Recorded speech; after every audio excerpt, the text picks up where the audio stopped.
I built my father's company to $100 million. Then he said, smiling, "Your brother will take over now." I never thought I would be the kind of person to share something like this. But I cannot keep it to myself anymore. I have spent years convincing myself that I was fine, that it was just business, that family comes first. But after everything, I need to say this out loud, to put it somewhere other than my own head. My father built our company from the ground up. It was his pride, his legacy, his entire life. I grew up watching him work late nights, missing family dinners, sacrificing everything to make it successful. As a kid, I did not understand why he chose work over us. But as I got older, I saw how much it meant to him. When I was a teenager, he started bringing me into the business. Small tasks at first, shadowing him, sitting in on meetings, running errands. I wanted to impress him, to prove I was worthy of carrying on what he built. And when the time came, I did more than that. I did not just step into the company, I transformed it. But none of it mattered. Because the day we hit $100 million in revenue, my father sat me down, smiled at me like I was still a child and said, "Your brother will take over now." Just like that. I laughed at first, thinking it was some kind of joke. But when I looked at his face, I knew he meant it.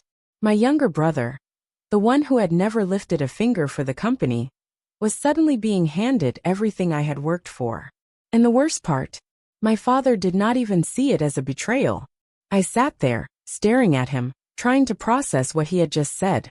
My mind struggled to catch up, to put the words in order so they made sense. "Wait," I said slowly, carefully. "What do you mean?" My father gave me that same patient, almost amused smile he had always given me when I was a kid asking too many questions.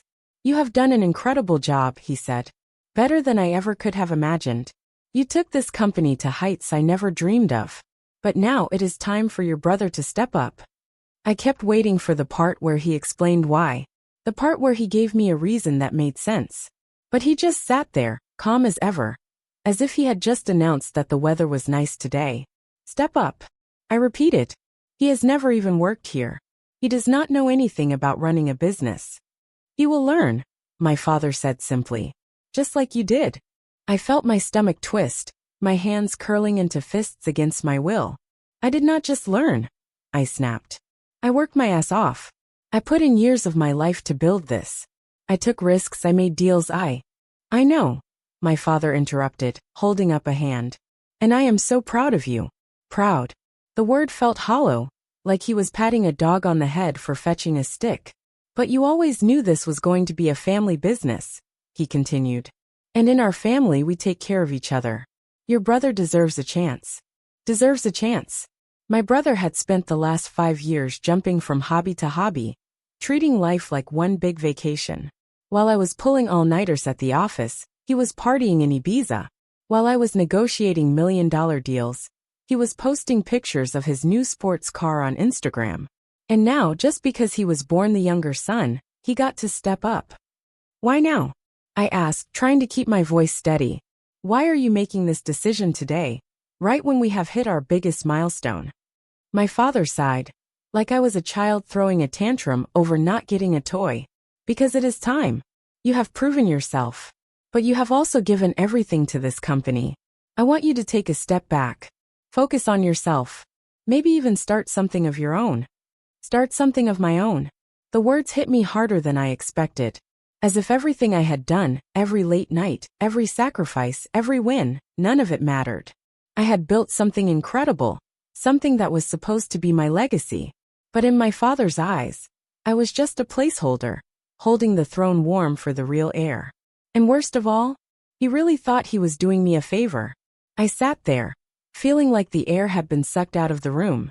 My father kept looking at me with that infuriatingly calm expression, like he had just announced something perfectly reasonable. "Start something of my own?" I repeated, my voice low. "Dad, I did start something of my own. I took your company and turned it into something bigger than you ever imagined. And now you are telling me to walk away? Just like that?" He exhaled, rubbing his temples as if I was the one being difficult. "You are not walking away," he said. "You are just making room for your brother. He needs this. He needs this." I let out a dry laugh. "For what?" To give him something to do between his vacations. His expression hardened. Do not talk about your brother that way. I clenched my jaw, trying to hold back the rage boiling in my chest. Dad, he does not even want this. You know that, right? You think he is suddenly going to become passionate about the company just because you hand it to him. He will grow into it, my father said, waving off my words like they were nothing. He just needs time. Time. Right. Time and a fully built multi-million-dollar company gift-wrapped for him. I had given everything to this company. More than just my time. I had sacrificed relationships, friendships, my health, my peace of mind. Everything just to see it grow. And now, my father was acting like I had just been keeping the seat warm. I leaned back, crossing my arms. And what happens to me? I asked, my voice colder than I intended. My father gave me that same insufferable smile. You are smart. You will figure something out. The casualness of his words nearly made my head spin. I had worked tirelessly, built this company brick by brick, and my reward was you will figure something out. You do not see the problem here? I asked, narrowing my eyes. You are giving away my work, my success. And for what? Because he was born second. It is not about that, he said, shaking his head. It is about family. You will always have a place here if you want it, but it is time to let your brother lead. I could not believe what I was hearing. My father had never promised me the company outright, but he had always implied that it would be mine someday. I had earned my place at the top. I had done the work. My brother? He had not even put in a single day. I thought about all the times I had skipped out on vacations, the nights I had slept in the office, the birthdays I had missed. All for this. And now, I was being told I could stay if I wanted, but the leadership, the control, the reward, that was all going to someone else. And the worst part? My father was looking at me like I was the unreasonable one. Like I was being selfish for not wanting to step aside. You know what this feels like? I said finally, my voice quieter now. He raised an eyebrow, waiting. It feels like you only let me build this company because you did not want to do it yourself anymore, I said. Like I was just a temporary solution until my brother was ready. Like I was never meant to stay. My father exhaled, folding his hands in front of him. That is not true. I appreciate everything you have done. But you do not respect it, I cut in. If you did, you would not be making this decision. For the first time, he looked at me like he might actually be listening. But that flicker of hesitation was gone as fast as it had come. He leaned forward slightly, his expression firm. I have made my decision.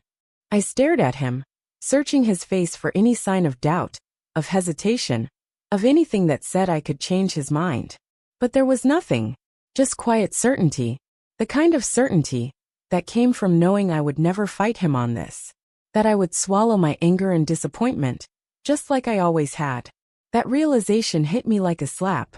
This was not just about my brother.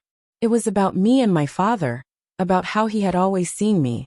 I had thought I was proving myself. But to him, I had only ever been a worker, someone reliable enough to keep the engine running, but never someone worthy of taking the wheel. I took a slow breath, forcing myself to stay calm. So that is it? I asked. You are cutting me out just like that? His brows furrowed. You are not being cut out, he said. You will always be part of this company. But I will not be running it, I said flatly. He sighed. No. I nodded slowly, the reality of it settling in. And what does my brother think about this? He hesitated for a second. Just a second. But it was enough for me to know the truth. He had not even told him yet. I let out a small, humorless laugh. So he does not even know. And yet you are willing to throw away everything I have done for him? It is not like that, my father insisted. I know what is best for this family. Those words made my stomach turn. It had never been about what was best for the company.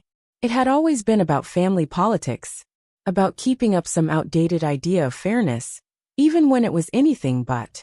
And I knew then that it did not matter what I said. I could argue, beg, lay out all the reasons why this was a terrible idea, but it would not change anything, because in my father's mind, this was already settled. I pushed my chair back, standing up slowly. He watched me carefully, waiting for me to do what I had always done. Nod, accept it, push my feelings down and move on. But I was done playing that role. All right, I said, my voice calm steady. Then you will run the company with him. Because I am done. His eyes widened slightly. Do not be dramatic. I am not, I interrupted. I am just not going to waste my life building something for someone else to take credit for. I turned to leave, and for the first time, I saw something in his expression that I had never seen before. Doubt. Like maybe, just maybe, he had miscalculated. But it was too late for that. I had spent years breaking myself for this company, for my father's approval, for a future I thought I was working toward. But if he had never truly intended for me to have it, then I was done. And as I walked out of that office, I knew one thing for sure. I was not going to let him write my ending. I walked out of my father's office with my heart hammering in my chest. The weight of years of dedication, sacrifice, and blind loyalty pressed down on me. But with every step, I felt something I had not felt in a long time. Clarity. I was done. Done being the obedient son. Done proving myself to a man who had already made up his mind about my worth. Done being the placeholder, while my brother lived his carefree life, waiting for his turn to step into something I had built. But as I reached my office, reality hit me like a freight train. I had given my life to this company. My entire professional identity was tied to it. Walking away was not just about quitting a job. It was about walking away from everything I had worked for, everything I had built. Could I really do that? I shut the door behind me and leaned against it, exhaling slowly. My desk was covered in reports, contracts, and growth projections. Work I had been doing just hours ago, believing it was for my future. Now it felt meaningless. A sharp knock on the door jolted me from my thoughts.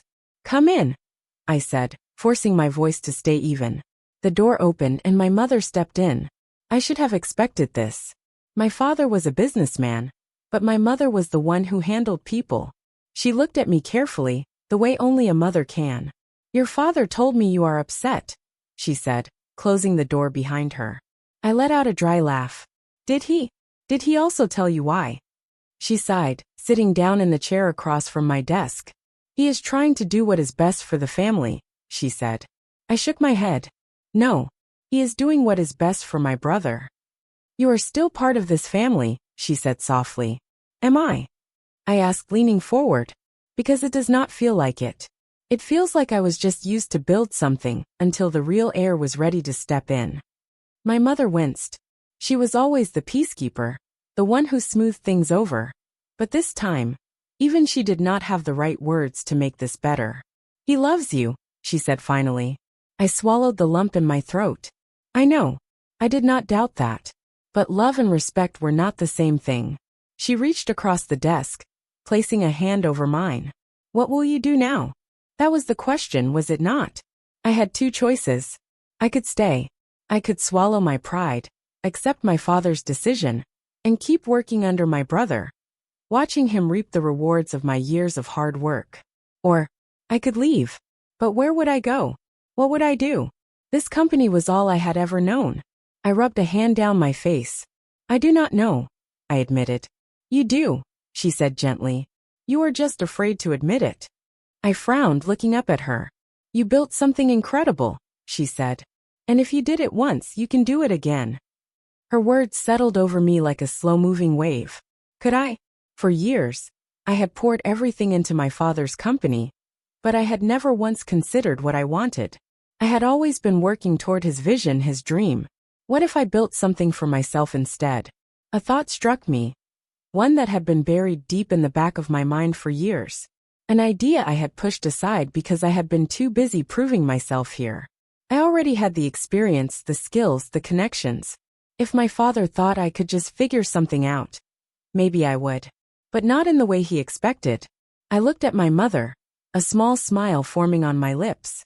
I think I know what I need to do. For the first time all day, I felt something close to peace. But there was still one more thing I needed to do. I needed to tell my brother. I did not even have to track my brother down.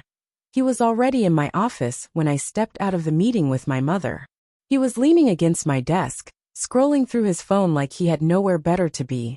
When he looked up and saw me, he grinned. Hey big guy. Heard Dad called you in for a chat. The casualness of his tone made my stomach tighten. Did he already know? I shut the door behind me, crossing my arms. Yeah, he did. And let me guess. He told you what is coming next. He shrugged. Something like that. He said I would be taking over soon. Just like that. No emotion, no acknowledgement of what it meant for me. Just another thing handed to him like everything else in his life. I let out a slow breath, trying to steady myself. And how do you feel about that? My brother raised an eyebrow. I mean, cool, I guess. It is a lot of responsibility, but Dad says you will be around to help me out. I laughed. An actual laugh, sharp and humorless. Yeah, about that. I will not be. His expression faltered. Wait, what? I am leaving, I said simply. He blinked, as if I had just spoken another language. Leaving? What do you mean? I walked to my desk, grabbing a few loose papers and stacking them out of pure habit. I mean exactly that. I put years of my life into this company, thinking I was building something for my future. Turns out I was just keeping the seat warm for you. So if you want it, it is all yours. For the first time, my brother actually looked concerned. Wait, hold on. I never asked for this. I looked up at him, my jaw tightening. And I did. You think I came in here as a kid, dreaming about running Dad's company? No. I worked my ass off because I thought I was earning something. But it was never about that, was it? He opened his mouth, then closed it. For once in his life, he did not have some easy response, some casual joke to brush things off. Look, he started, running a hand through his hair. I get why you are mad, okay? But this was not my call. Dad made the decision. I shook my head. And yet you are perfectly fine benefiting from it. He shifted uncomfortably. It is not that simple. It is that simple, I shot back. You did not earn this. You do not even want this. And yet, you are standing here, ready to take over a company you barely understand, while I am supposed to just walk away like none of it matters. He was silent for a long moment. Then, to my surprise, he sighed and leaned back against the desk. So, what are you going to do? That was the real question, was it not? I glanced around my office. The office that had been my home away from home for years. I had built something incredible here. But my father was right about one thing. I was smart. I could figure something out. I am starting my own company, I said, the words feeling more real the second they left my mouth. My brother's eyes widened. Wait, what? You heard me, I said, my voice firm. I built this company into what it is today. And I can do it again, without Dad's name, without his money, without any of this. I am going to build something better. For the first time, my brother actually looked nervous. You are serious? Dead serious. He let out a low whistle. Damn. That is kind of badass. I scoffed. Do not act like this is some fun adventure. You should be terrified right now. Because I am not just leaving. I am competing. And I will win. I saw it then. The doubt creeping into his eyes. He had never expected me to fight back. Never expected me to walk away from something that had defined me for years. And he definitely had not expected me to turn around and build something that could overshadow everything my father had worked for. Good luck with that, he muttered, but his voice lacked confidence. I smirked. You are going to need it more than I will. And with that I walked out. For the first time in years, I was walking away with nothing, but I had never felt more powerful. Walking out of that office felt surreal. For years, this company had been my life. My blood, my sweat, my sacrifices. I had given everything to it, believing it was my legacy. But the truth was, it had never really been mine to begin with. It had always belonged to my father. And now it belonged to my brother. That was fine, because I was about to build something of my own. The moment I stepped outside, the crisp air filled my lungs. And for the first time in a long time, I felt free. The weight that had been crushing me, the constant need to prove myself, the endless battle to earn respect, was gone. I did not need their approval anymore. I got into my car, gripping the steering wheel, my mind already racing with ideas. My own company. I had said the words in my office, but now they felt real. I had spent years learning every aspect of the business, from operations to finance, from marketing to leadership. I had built the relationships, made the connections, and most importantly, I knew the gaps, the weaknesses in my father's company that I could improve upon. I could do this. No, I would do this. But I was not naive. I knew it would not be easy. My father would see my decision as betrayal. He might try to sabotage me, cut off resources, use his influence to block me from opportunities. And my brother? He was not built for this. Maybe deep down even he knew it. The difference between us was that I had earned my place in this industry. He was just inheriting it. And that was why I would win. As I drove home, my phone buzzed. A message from one of my top managers. I heard what happened. If you are doing something new, I want in. I stared at the message for a moment before smiling. It had begun. I was not just walking away. I was taking my future into my own hands. And soon my father and brother would realize. They did not give me power. I had it all along. And that is my story. If you have ever been in a situation like this, where you gave everything to something, only to realize it was never really yours, I would love to hear your experiences. Life has a funny way of pushing us toward paths we never expected. Maybe this was always where I was meant to end up.